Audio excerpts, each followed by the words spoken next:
Kyle, it's really good to see you. I have a question that a lot of people are asking these days. What should I do with my old 401k? And I'm asking because 41% of people from 2014 to 2016 cashed out at least part of their 401k when leaving a job. And of those, 85% cashed out the entire balance. So we're going to walk through a few options of what you can do with that old 401k, some better than others. But the first option, Kyle, is to simply cash it out.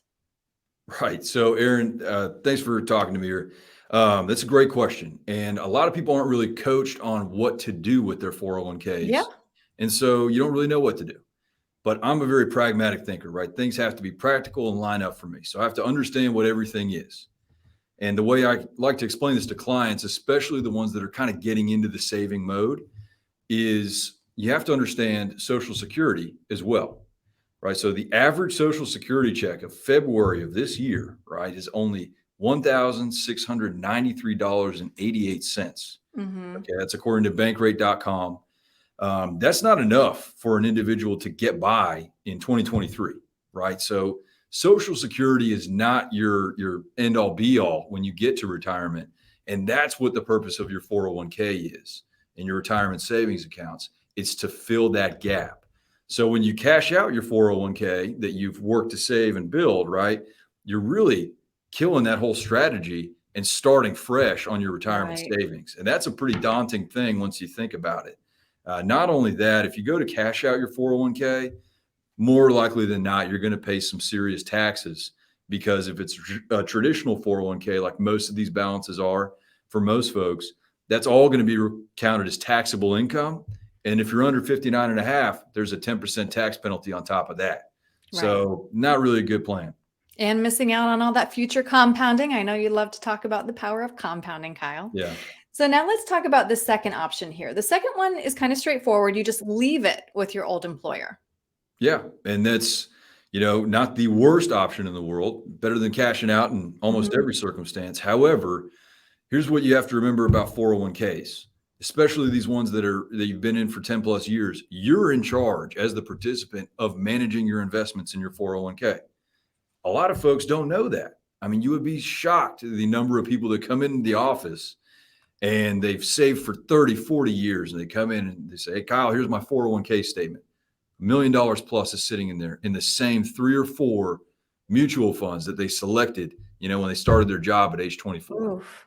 And so that's just not the way to go. And most of the time, it's because they didn't know they're supposed to be managing the investments. Mhm. So that's a big constraint with leaving your balance in the old 401k is that you're going to be constrained to the investment options, and you still have to make those decisions. Mhm. Mhm.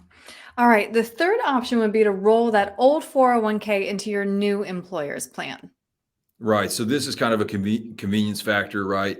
You're Right. kind of keeping everything bundled up with your new arrangement at work, but you're still going to have the same constraints. You still have to select your investments inside of that 401k, and you've got your plan restrictions, right? So each plan's got different rules on when and how you can access money.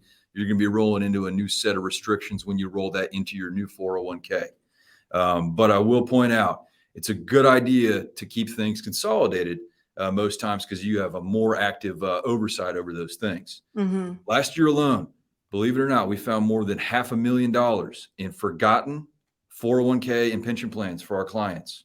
That's a lot of money, right? It's obviously across a lot of individuals, but you tend to forget if it's not top of mind.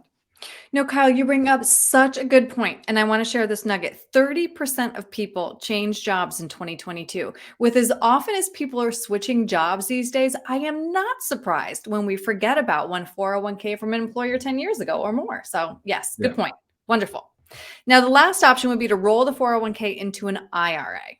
Yeah. And then obviously this is my personal preference. You get more control of your money in terms of investments Hmm. in the withdrawals when you do roll it into that IRA. Also, you could take that IRA and hire a professional to manage that for you. Obviously, that's going to come with some expense, but you've got more control and you can kind of lay off, especially if it's not your skill set to manage investments. This may be the best way to go in terms of hiring a pro to manage that account for you in particular. Hmm. All right. Well, Kyle, thank you so much for walking through these options. And like I mentioned, this is such an important and timely topic. If somebody has questions about either consolidating some old 401ks or doing that rollover into an IRA, where can they reach you with questions? Absolutely. Best way to reach us is through our website, firstcoastfinancialgroup.com. All right. Kyle, thank you. Thank you, Erin.